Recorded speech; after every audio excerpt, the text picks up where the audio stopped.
Shalom everyone. यीशु मसीह के नाम में एक बार फिर से हम आप सभी का स्वागत करते हैं और मैं आशा करता हूं कि आप और आपका परिवार प्रभु यीशु मसीह में सुरक्षित होंगे। इससे पहले कि हम परमेश्वर के वचन को सुने और सीखें, आइए हम परमेश्वर की आराधना करेंगे। Thank you Jesus Lord, hallelujah, praise the Lord, praise the Lord, hallelujah.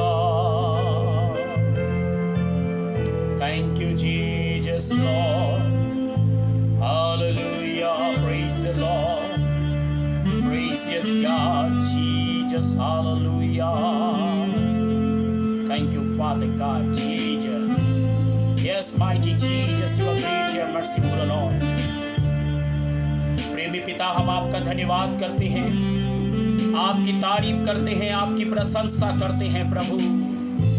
तेरी स्तुति और आराधना करता हूँ मैं तुझसे ये प्रार्थना, महिमा से तेरी तू इस जगह को भर, जो भी तू चाहे तू यहाँ पे कर।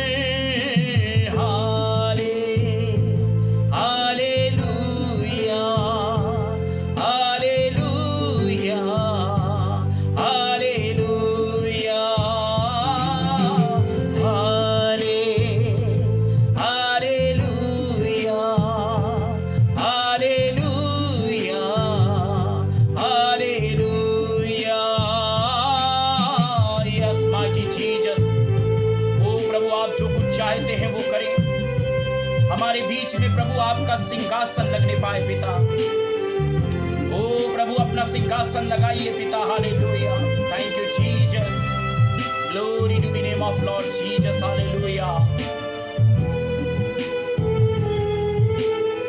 Yes mighty Jesus Lord, hallelujah.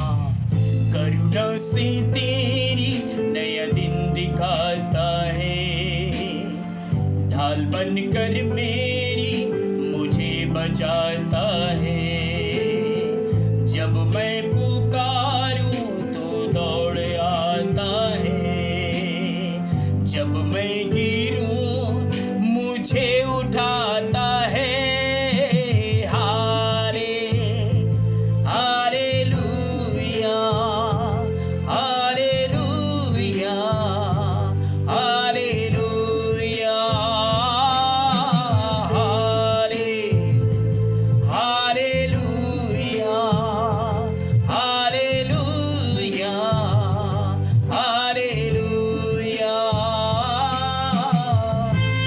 भजन संहिता उसकी 22 के 3 में लिखा है, यहोवा इज़राइल की स्तुति पर अपना सिंहासन लगाता है।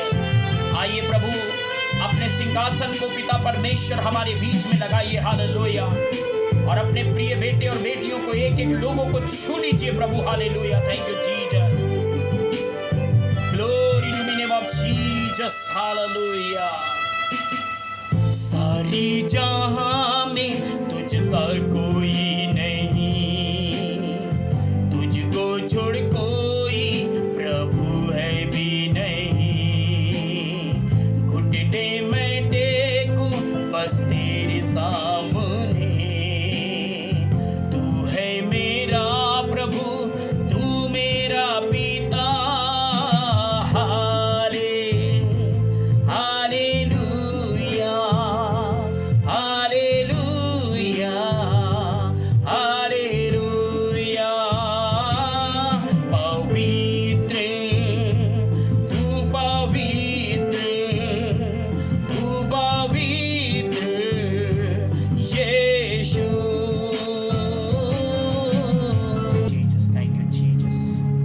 सच में प्रभु भला है और उसकी भलाई सदा की है, और परमेश्वर हमारे बोझ को उठाता है और दिन प्रतिदिन वो हमारी जरूरतों को पूरा करता है। आज जिस विषय के ऊपर परमेश्वर मुझसे और आपसे बात करने जा रहा है वो विषय है कि अपनी जबान पर हमें लगाम कस के रखना चाहिए, या मैं कहूँ सीधे तौर पे जबान पर लगाम। आज दुनिया के अंदर ऐसे बहुत सारे लोग हैं जिनकी जबान दो रंगी है और वो कहते कुछ है और करते कुछ है। बीते दिन में ऐसे मुझे कई लोग मिले जिनका मैं नाम नहीं लेना चाहता,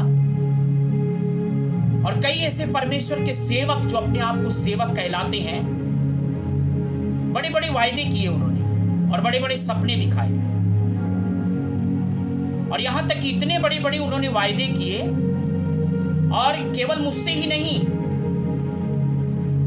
कई परमेश्वर के दासों से, कई विधवाओं से, कई बेचारे गरीबों से, यहां तक कि राशन देने की बात कही, चर्च के लिए जमीन खरीद कर देने की बात कही। लेकिन कुछ समय के बाद पवित्र आत्मा ने मुझे बताया, ये जो लंबी लंबी डींगे मार रहे हैं, ये बड़ी बड़ी जो बातें बोल रहे हैं, ये कुछ कर नहीं सकते। और कहते तो हैं कि हमारे पास बहुत है, 50 करोड़ की प्रॉपर्टी है, हमारे पास 20 करोड़ की गाड़ी है, हमारे पास गवर्नमेंट जॉब है, कहीं होगी, अच्छी बात है। लेकिन जो तुम्हारी जबान से बड़ी बड़ी बातें बोलते हैं, आप उस अपनी जबान पे कहे हुए बातों पर आप अटल क्यों नहीं रहते? इन्हीं सब बातों के विषय में आज परमेश्वर मुझसे और आपसे बात करना चाहता है। मत्ती 5:37 में लिखा है, तुम्हारी बात हाँ की हाँ या नहीं की नहीं हो, क्योंकि जो कुछ इससे अधिक होता है वह शैतान की ओर से होता है। देखिए, आप जो कुछ भी परमेश्वर के लिए या किसी प्रभु के दास के लिए या किसी गरीब के लिए या किसी विधवा के लिए, किसी अनाथ के लिए आप बड़ी बड़ी बातें बोलते हैं कि मैं ये कर दूंगा, चर्च बना दूंगा, जमीन खरीद दूंगा, मैं तुम्हारे घर में गीजर लगवा दूंगा, एसी लगवा दूंगा, मैं तुम्हें गाड़ी खरीद के दे दूंगा, मैं तुम्हें ऐसा कर दूंगा। यदि तुम्हारे पास क्षमता नहीं है तो आप अपनी जबान से बड़ी बड़ी डींगे मत मारिए, आप हाकिए मत। या तो जो कहते हैं आप अपने शब्द पे विश्वास योग्य रहिए, अपने शब्द पे अटल रहिए, तब तो आप सिद्ध मनुष्य हैं, परफेक्ट हैं। क्योंकि तुम्हारी बात हाँ की हाँ या नहीं की नहीं हो, क्योंकि जो कुछ इससे अधिक होता है वह शैतान की ओर से होता है। आए थे कुछ लोग फॉरेन कंट्री से, कुछ ऐसे प्रभु के दास लोग आए जो कहते थे हम बहुत बड़े दास हैं, हमारी बहुत बड़ी मिनिस्ट्री है, 50 करोड़ की प्रॉपर्टी है, हमारे पास गाड़ियां हैं, हमारे पास फलाना है, अमका है, डमका है, क्या करूं मैं उसका लेके? तुम तो डींगबाज हो। परमेश्वर का वचन कहता है कि दो रंगी जबान नहीं होना चाहिए। देखिए, 1 तीमुथियुस 3:8 में लिखा है, सेवकों को गंभीर होना चाहिए, दो रंगी जबान का नहीं होना चाहिए कि कहे कुछ और करे कुछ। हमारी जबान दो रंगी नहीं होनी चाहिए। आप जो कहते हैं उस पे अटल रहिए, क्योंकि बाइबल के अंदर याकूब 3:2 में लिखा है, जो वचन में नहीं चूकता वही तो सिद्ध मनुष्य है। अब आप बड़ी बड़ी डींगे मार के गए और उसके बाद दोबारा कभी पलटकर कोई अताई पता नहीं चला, ऐसे लोगों का क्या करें? ऐसे लोग प्रभु के दास नहीं हैं, बहरूपिये हैं, भेड़ों के भेष में भेड़िए हैं, दबे पांव सीधी सादी स्त्रियों को अपने वश में कर लेते। बेविचार की आत्मा ऐसे लोगों के ऊपर है। लड़कियों के लिए लुटाने के लिए ऐसे लोगों के पास मैंने अपनी आंखों से देखा है। और कई ऐसे पास्टर लोग उनके आगे पीछे आगे पीछे आगे पीछे आगे पीछे घूमते रहते हैं। जागो, अंतिम दिनों के लिए एक भविष्यवाणी पौलुस ने पहले से ही की थी। जब हम पढ़ते हैं परमेश्वर के वचन में, तो परमेश्वर के वचन में यूं लिखा है, अंत के दिनों के लिए पौलुस ने एक भविष्यवाणी की थी। और वो भविष्यवाणी क्या है? 2 तीमुथियुस 3:1-5 में जब हम पढ़ते हैं, ऐसे लोगों के लिए पौलुस ने पहले से ही कह दिया कि अंत के दिनों में डींग मारने वाले लोग आएंगे, डींगे मारेंगे, बड़ी बड़ी डींगे मारेंगे, आपको बातों में ऐसे झांसे में फंसाएंगे कि आप उनकी बातों में ऐसे लट्टू हो जाएंगे कि आप कहेंगे, अरे वाह, हमारे बीच में तो फॉरेन कंट्री से साक्षात डॉलर आ गया, अभी ये मुझे बिल्कुल 2-4 लाख रुपए देकर ही जाएगा। वो सिर्फ डींगे मार सकते हैं कुछ नहीं कर सकते। और ऐसे न जाने कितने मनुष्य भी मुझे मिले, उत्तराखंड में मिले, पंजाब में मिले, रामदास में मिले और अलग अलग जगह पर नड़ावली में मिले। पंजाब की कई ऐसी जगहों पर हमको लोग मिले जो बड़ी बड़ी डींगे मारे, हम आपके लिए ये करेंगे, वो करेंगे, ऐसा करेंगे, वैसा करेंगे। उनका अता पता नहीं है कहां नहीं। बाइबल में लिखा है बोलने से पहले हमको सावधान रहना चाहिए, कुछ वायदा करने से पहले सावधान रहना चाहिए। क्यों? सबोपदेशक 5:2 में लिखा है बोलने में नियंत्रण होना चाहिए। बोलने से पहले, वायदा करने से पहले, शब्द निकालने से पहले ये याद रखना, परमेश्वर स्वर्ग में, हम पृथ्वी पर हैं, इसीलिए हमारे शब्द थोड़े होना चाहिए, सचेत होकर हमें बोलना चाहिए। लेकिन आज लोग ऐसा नहीं करते। मैं आपसे कहना चाहता हूं मत्ती 12 के उसके 36 में लिखा है कि आने वाले दिनों में परमेश्वर हर एक बात का, निकम्मी बात का, अच्छी बात का, जो जो हमारी जबान से बातें निकलती, हर एक बात का परमेश्वर न्याय करेगा, लेखा लेगा। आज मारो डींगे जितनी डींगे मारना है। और भजन संहिता 12:2 में लिखा है जो लोग दो रंगी बातें कहते हैं और जिस जीभ से बड़ा बोल निकलता है, परमेश्वर यहोवा उन जीभ को काट डालेगा। पास्टर जी अभी चलिए, अभी आपको जमीन खरीद के दे रहे हैं। पास्टर जी अभी चलिए, अभी एकदम बिल्कुल तुरंत आपके लिए, हम चर्च के लिए जमीन खरीद के। कहां गई जमीन?